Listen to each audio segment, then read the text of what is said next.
Kasi mapangit ng mga accessories ng mga bakla. Bakla, I know what you got time for that. Kung meron akong gusto sabihin sa'yo, sasabihin ko sa harap mo. Kaya makansel ng 1 week, uy! Oh my God, it's a lot, my love. You just have to trust the leaders. The editors.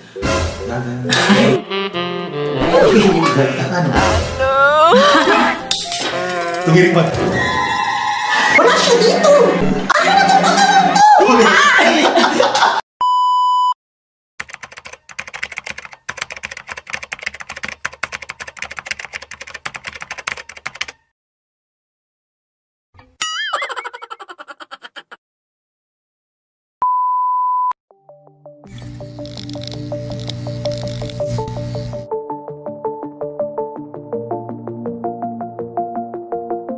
So, ang isang challenge is makeup ako in 4 minutes. Bakla kayo, ikaw na to. I'm not paying enough for this, 4 minutes. Tapos maganda yun ka. Bakla ang hirap nun. Ang buhay lang ma-Amy, bakla. Pero makinagat ako agad. Gusto mo, diba? Okay, friends, we're gonna start with dip.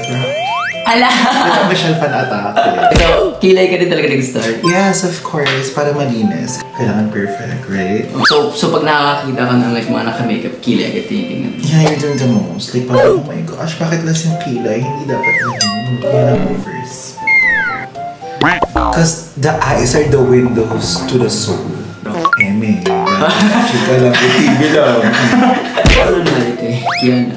Ay, Diyos ko, gusto niya siguro mukha siyang matrona. Bakla kayo gusto manitis na. Hindi siya nipis. Ano? Pero kinis bakla. Trip! Tawag yung trip. Okay, let me just follow the bone. Like here, I think. You're the motherfucking verse 6. Of course. I could never do no wrong. Charot. Hirap nun. Bakla hindi ganun. Makakancel na naman ako sa mga pag-aaral. Ang hirap kayo makancel ng 1 week, uy! Oh my God, that's a lot, my love. Siyempre hindi pinalagay yung pinalagay ko lang yung mga sinabi mo. Hindi ko siya babawi.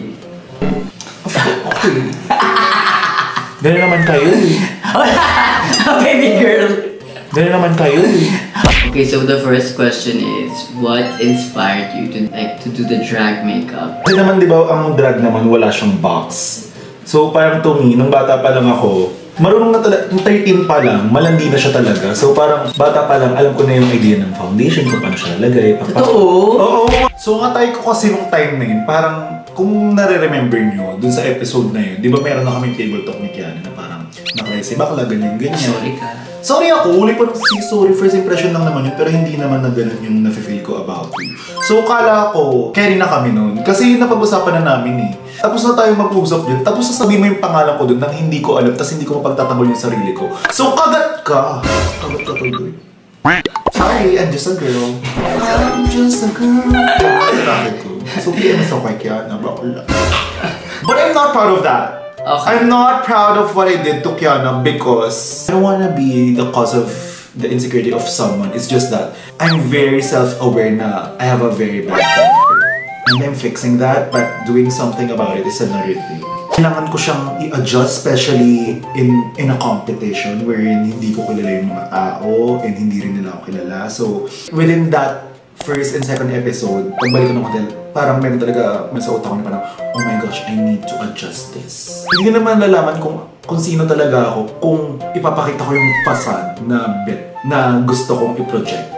Sabi ko, hindi mo papakatotoo na naman sa mga baklang to kasi it's a reality TV show. So, kailangan reality. So, yun na. Afternoon, lahat tama mali. Tama. The people who's matured will get the situation because you guys talk it out. Pinaintindi mo sa kanya bakit ka pumiti. Oh my gosh, to me, it's an adult conversation kasi ayoko na naman sabihin to, pero ganun mag-usap sa niyo.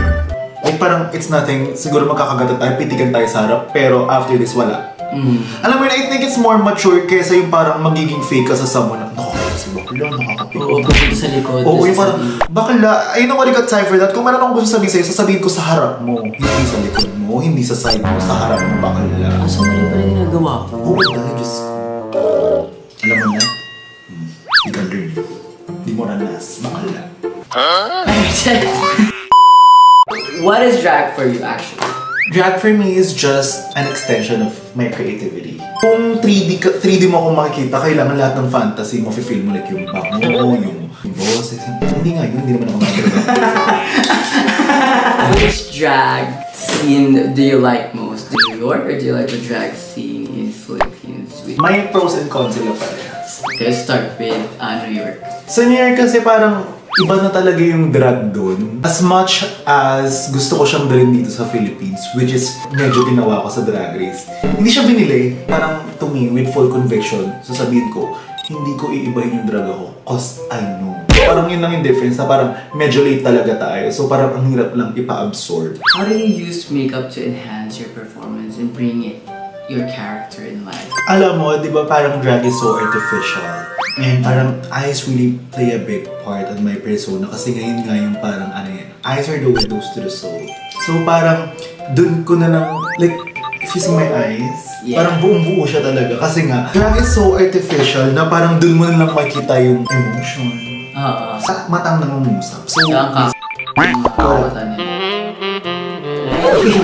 Ano? Tumirik ba? Sinaniban. Wala siya dito! One of the perfect mug. Bibigay mo? Oh my God! Queen of Orange. Pero hindi mo kasi pinakita. Hindi ko binigay sa Bibigay ko sa iyo. Hindi ko binigay sa perfect mug. Parang prior to Drag Race, tagnan ko talaga siyang simplify for some reason because I just feel like ayun yung type ng drag na hindi pa nakikita sa Philippines. Because why would I want to look like any other girls here? Sino yung any other girls na yan? I mean... Huh? Pangulul, hindi. Correct. Kumari na pinag-ulan. Tapos tingin niya sa kanya. Kumari, pinag-usapan na natin pero wala. Para wala natin po siya sa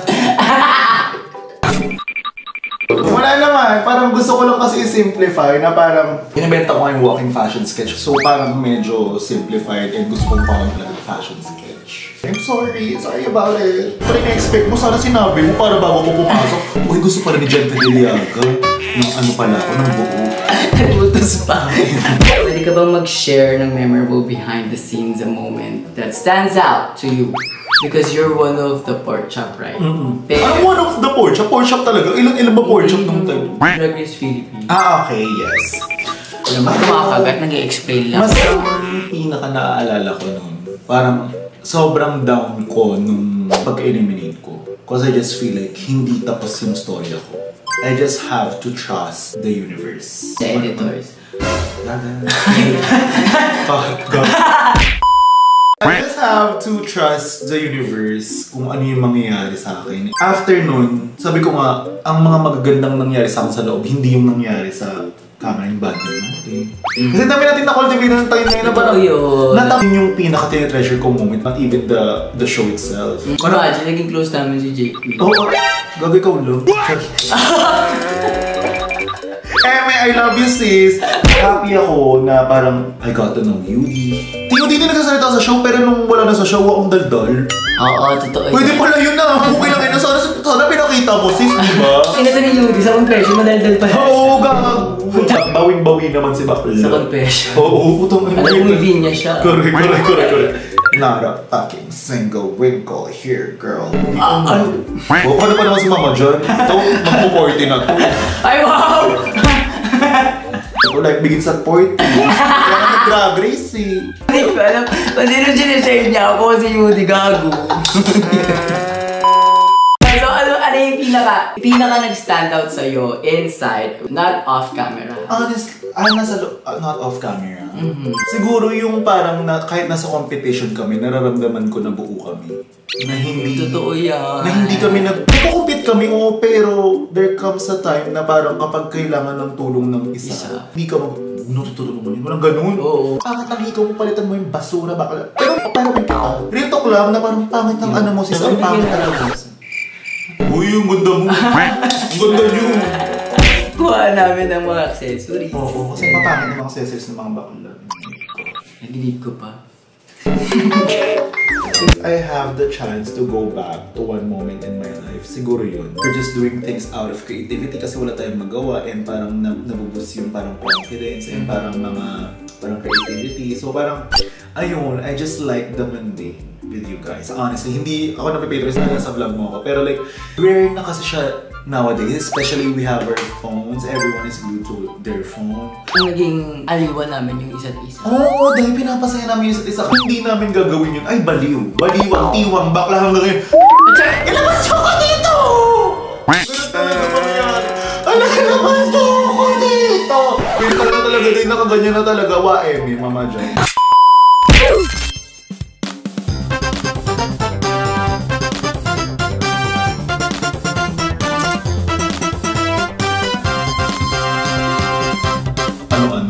Matapag na tayo. Pero pinaperfect ko kasi guys para wala siyang masabi na sinasabi nitong baklang to eh. Kung alam niyo lang.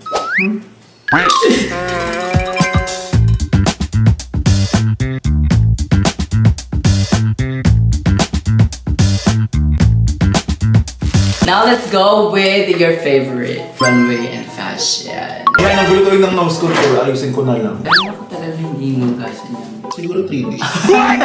3 gig. 3 gig na. Can you share with us the process behind creating one of your standout runway looks? Yung finale look ko, ano siya? It's supposed to be for my Pinoy art pasabog. O may solo. Oh, where? Kaya different fabric siya kasi I wanna look like fresh out of the painting because I wanna look like an Amorsolo muse.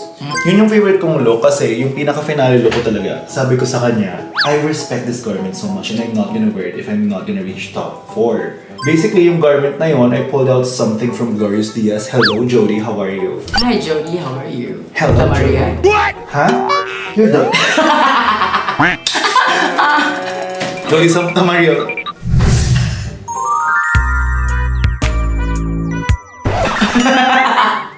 Mali. O, di ba? Binabalik ko sa yung mga kaululan mo sa akin. Papansin ka.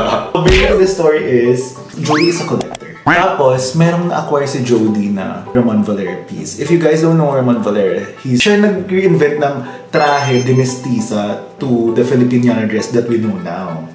So basically, meron akong isang piece na gano'n na dapat gagamitin ko for drag. Sabi ko sa sarili ko na, if hindi ako makaabot ng top 4, hindi ko ito susuotin because I respect the garment so much. It's a Ramon Valera couture wedding dress. Ang meaning nun saan, parang, this is my commitment and my modern manifesto, which is drag. So I'm getting married to my craft. Aww. Pero hindi ko siya ginawa kasi hindi naman ako kinasal sa craft ko. Like, parang hindi ako nakaabot ng top 4. So parang... Pero congeniality. Wow. Yeah. Pero ayun, may paninindigan lang si Bakla na parang if hindi ako nakaabot ng top 4, hindi ka makikita sa TV. Like, yung istorya mo sa akin na. Were there any runway critics that stood out to you? Hindi, parang hindi never nilang na-gets. So I just feel like, why would I even listen to someone that doesn't even know? Like, parang I have to listen to myself more.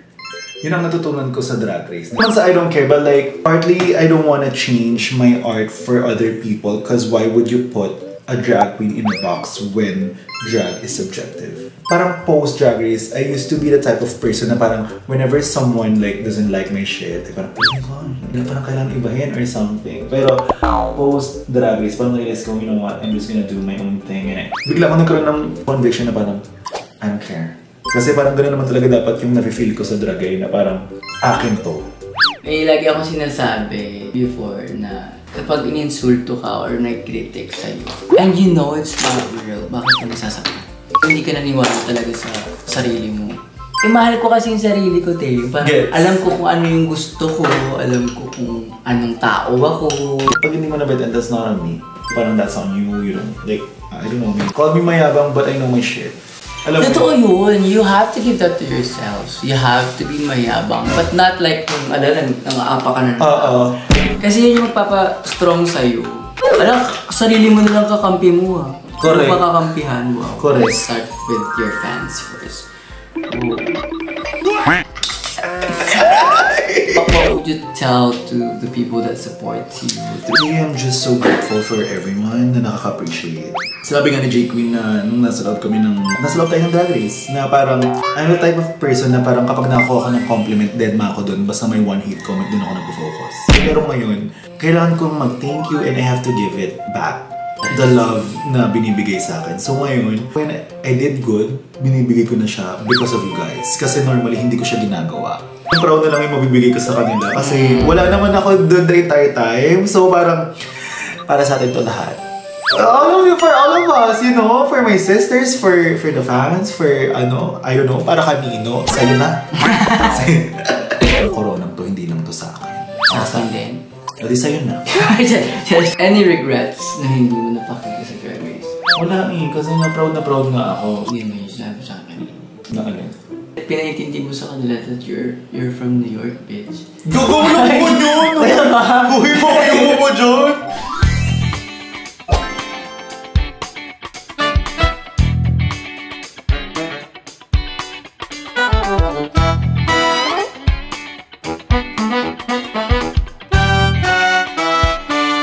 And there you go mga Bex. Ayan, thank you so much. Ayan, diba? Mas bagay. Gogo. Charis! Walang face. Medyo ish. Alam. So ibigay ko for once. Gandang ranas. Pinaranas. What? Ano sakit naman sa ito? Pinaranas. And that's from Miss Congeniality. No! Anyways, thank you so much, sis. Thank you so much, Mama Jan, for having me. Yes, thank you so much dahil inaabangan ka Did you have fun? Sabi nga nila, kaya Kailan siya lang yung wala. makaisi daw tayo, wow. Meron. Hindi ko lang alam. Meron talaga. What? There you go, Bex. Thank you so much for watching. And if you guys really had fun with this channel, please don't forget to give me thumbs up. And if you guys are new to this channel, don't forget to subscribe. At para lang sa mga Bex natin na kung gustong updated, please hit that notification bell button right there. Press ito yung upload ko. You guys are what? Always updated! And syempre, please do follow Versex. All social media will be linked here. Thank you so much again, and I hope I'll see you soon, and I'll see you again on my next one. Bye, Mama Bex! Once again, my name is what? Versex, and I'm your Miss Congeniality, babe. Do you love that for me? Not really. The real deal, folks. Dali na. Siyempre, akin to eh. My God. You sure? My gosh. Bye. Bilis niya bumitaw. 1, 2, 3, funk it. My darling, I love you, I love you, I love you, I love you.